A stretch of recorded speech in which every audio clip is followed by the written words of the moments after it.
Bonjour à tous, donc aujourd'hui on va voir l'onglet Vente sur votre menu latéral qui va nous permettre de suivre tous les clients potentiels ou même des clients qui ont déjà fait une vente éventuellement au même endroit.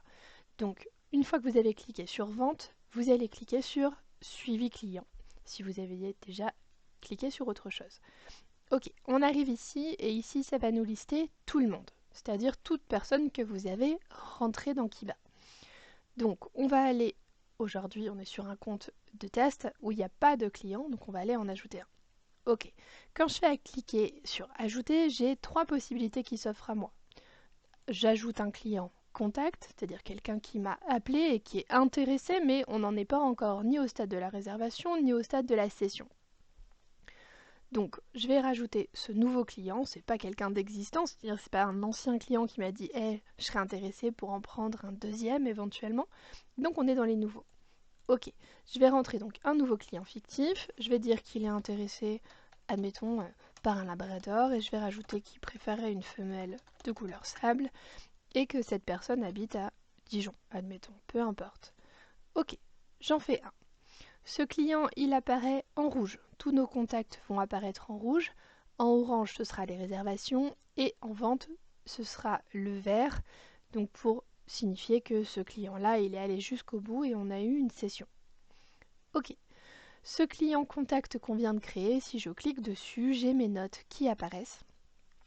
Et j'ai également l'historique. C'est-à-dire que si cette personne va ensuite faire une réservation ou une session, on aura toutes les informations d'historique sur sa même petite carte, avec la date à chaque fois et éventuellement les documents ou les contrats qui seront liés à ce client. Donc voilà pour le contact simple. Admettons, maintenant, cette personne va passer une réservation. Je veux le faire évoluer ou même je veux en créer un nouveau. Allez, on va créer un nouveau. Donc j'ai quelqu'un qui vient à l'élevage, qui voit tout le monde et qui décide de faire une réservation. Donc réservation à l'élevage, j'aurais pu cliquer à distance mais là il est bien sur place, pour un animal qui n'est pas encore né ou au contraire un animal existant. Donc c'est un nouveau client, je vais donc pas sélectionner mon contact ici. Donc lui il veut un petit, soit qui est pas né, soit qui est né. D'accord? Donc là on pourrait aller sélectionner sur ce compte là, je n'ai pas de petit, donc on va dire qu'il part avec un retraité admettons. Donc il réserve à l'élevage un adulte. Hop, il faut forcément remplir au moins son mail. Si vous remplissez au moins le mail, il n'y a pas besoin d'aller plus loin dans les informations. La personne sera obligée à un moment donné de rentrer ses infos si vous passez par un contrat Kiba. Si vous passez par vos propres contrats, libre à vous de remplir ou pas. Donc là, je vais cliquer, voilà, j'ai créé mon client. Je vais dire qu'il va verser 500 € d'art, admettons, pour un prix total à 1500. Je ne suis pas obligée de tout paramétrer, mais nous, on va le faire ensemble. Donc, il va payer ses arts par virement. Le solde, eh bien, aujourd'hui, je ne sais pas. Il n'y a pas de facilité de paiement prévue ni de note spécifique. Et il est prévu qu'il vienne chercher cet animal qu'il réserve, j'en sais rien, le 12 avril. Allez. Une fois que je suis arrivée en bas, soit je peux associer des documents. Par exemple, je pourrais mettre mon livret d'élevage. Je pourrais mettre mon IBAN, s'il doit faire un virement bancaire. Je pourrais mettre n'importe quoi. Des documents de santé de l'animal éventuellement, c'est une possibilité.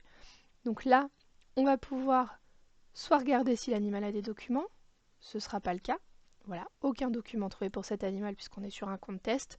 Et je peux aller ensuite choisir parmi mes propres documents, mais c'est pareil, j'en ai pas qui sont rentrés sur ce compte. Et bien sûr, je peux rajouter n'importe quoi d'autre. Admettons, il est à l'élevage. J'avais encore des contrats physiques, je lui ai fait signer un contrat physique. Je peux tout à fait le scanner, l'implémenter ici, ce qui vous permet d'avoir un archivage au même endroit. Et je vais ensuite donc créer la réservation. Ok, donc cette réservation, elle s'est transformée finalement, enfin elle a été implémentée, pardon, en réservation. Comme on n'a pas transformé notre contact, on a donc une nouvelle réservation avec le nom de l'animal et la race. Donc là, on a bien réservation, date du jour, le tarif. Ici, vous avez les arts en haut à droite. On est bien dans les réservations. Donc si je veux voir que mes réservations, je clique, que mes contacts ou tout le monde. Ok. Ici, je peux ensuite ajouter des documents, préciser que j'ai reçu le paiement. Admettons, la personne a bien versé les 500 €, et bien je peux le valider à cet endroit-là, ce qui va avoir pour effet de me créer une ligne dans la comptabilité. Je peux assigner un autre animal ou je peux tout simplement créer un contrat Kiba. Ok, donc vous avez en fait deux possibilités. Soit vous stockez tout dans Kiba et vous faites vos contrats perso, maison, comme vous voulez, il n'y a pas d'obligation. Soit vous allez vouloir utiliser notre module de contrat. Alors je le précise tout de suite, ce module de contrat, il coûte rien de plus que votre abonnement actuel. On a décidé de ne pas augmenter les tarifs ou de ne pas en faire une option payante.